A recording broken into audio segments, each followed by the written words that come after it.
Good morning friends, তনু mixing ব্লগে সকলকে স্বাগত। আশা করছি তোমরা সবাই খুব ভালো আছো। আমি মোটামুটি আছি, চলে যাচ্ছে। তার কারণ আমার প্রচণ্ড সর্দি হয়েছিল, তারপর সর্দি হওয়ার পর থেকে এখন একটু বেটার আছি। আজকে একটু হালকা বেটার। আজকে 13ই আগস্ট, ঘুম থেকে উঠে 13ই সেপ্টেম্বর আমি একটু ঘুম থেকে উঠে নাচানাচি করে দিলাম। কালকে রাত্রে আমি এত টায়ার্ড ছিলাম, চাদরটা চেঞ্জ করেছি, তারপরে চেঞ্জ করে আর যে চাদর পাতবো সেই পাতার ক্ষমতা হয়নি, এত ঘুম পেয়েছিল, ঘুমিয়ে গেছি। তারপরে ঘুম থেকে উঠে তারপরে এইবারে এখন চাদর পাতবো। তো তারপরে ফ্রেন্ডস বলো তোমরা কি করছো, কেমন আছো, পুজো কেমন কাটছে? দেখতে দেখতে তো পুজোর দিনগুলো চলেই এলো। তো যাই হোক, এবারে আশা করছি তোমরা সবাই খুব ভালো আছো। এবারে দেখো আমি আস্তে আস্তে বিছানাটা আর কি গোছানোর চেষ্টা করছি, আর কি বিছানাটা ক্লিন করছি। তো একদিনকে এবারে আস্তে আস্তে ফার্নিচার টার্নিচারগুলো সব মুছবো, ইচ্ছা আছে। ঠিক আছে, সব ক্লিন করবো, ডাস্টিং বাস্টিং বাগেরা করবো। তো যাই হোক, এই আমার কিছু কিছু কথা তোমাদের সাথে মানে শেয়ার করতে গেলে আমার খুব মনে পড়ে যায় কিছু কিছু গল্প। আমি জানো তো, আমার বিয়ে হয়েছিল সিউড়িতে। আমি ওখানেই থাকতাম, 5 বছর ওখানেই ছিলাম। ওখানে আমার শ্বশুর শাশুড়ি থাকতেন। তারপর 5 বছর পর আমি মাইথানে একটা বাড়ি ভাড়া যাই। তো মাইথানে যখন আমি বাড়ি ভাড়াটা যাওয়ার পর আমি 6 মাস মাইথানে বাড়ি ভাড়াতে থাকি। কিন্তু বাড়ি ভাড়া মানে তো বোঝোই, মানে এমনি দিদি খুব ভালো ছিলেন ঠিকই, কিন্তু দিদি মাঝে মাঝে ধরো জল নিয়ে একটু প্রবলেম হতো। মানে ধরো আমার বর চান করতে যাবে, তখন ওরা কাজ করতো, ভোরবেলা কাজের সমস্যা হতো, সেই নিয়ে একটু প্রবলেম হতো। আর তারপরে আমরা ঠিক করলাম যে তাহলে, আর আমি ছিলাম একদম ঝাড়খণ্ডের লাস্ট বর্ডার, ঠিক আছে। তো ঠিক এই রকম সময়েরই ঘটনা। তখন আমরা ঠিক করলাম যে এবারে আমাদের একটা মেয়ে ছিল, তখন ছোট ছিল মেয়ে একটু। তখন আমার বন্ধু আমাকে একটা বুদ্ধি দিল, আমার একটা বান্ধবী, ও দুর্গাপুরে থাকে, ও আমাকে একটা বুদ্ধি দিল। ওর নাম সোনালি, ঠিক আছে। ও আমাকে বুদ্ধি দিল যে তুই এক কাজ কর, তুই একটা ফ্ল্যাট কিনে নে। সেই তো তুই রেন্ট দিচ্ছিসই, তোর তো রেন্ট লাগছেই, তো কিছু টাকা জমিয়ে ডাউন পেমেন্টটা রেজিস্ট্রিটা করে নিবি, সরি, আর কিছু টাকা দিয়ে ফ্ল্যাটটা কিনে নে। তো যাই হোক, দেখো আমাদের তোমার সাথে কথা বলতে বলতে বিছানাটা অনেকটাই গোছানো হয়ে গেল। তো আমি আর কোনো দিকেই তাকালাম না। তখন ফ্ল্যাট কেনার জন্য উদ্যোগী হলাম, ফ্ল্যাটটাও কিনলাম তোমাদের আশীর্বাদে। ঠিক এই সময় আমার 4 বছর কমপ্লিট হলো, ফ্ল্যাট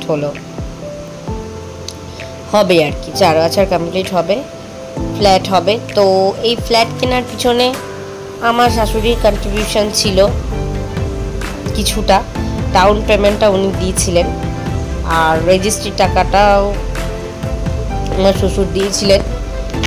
বাদ বাকি সমস্তটাই আমাদেরকে করতে হয়েছে। তো আমার মনে হয় সবার আগে মাথার উপর একটা ছাদের খুব দরকার। তো যাই হোক, এই দেখো আমি এবারে বাসি কাজ সেরে নিয়ে একটুখানি তারপর স্নান করে নিচ্ছি, কেন সকাল সকাল স্নান করে নেওয়াটা ভালো, ঠিক আছে। এই জন্য একটু স্নান করে নিলাম। স্নান করে তারপরে কাজগুলো করলে দেখবে খুব ভালো এনার্জি লাগে।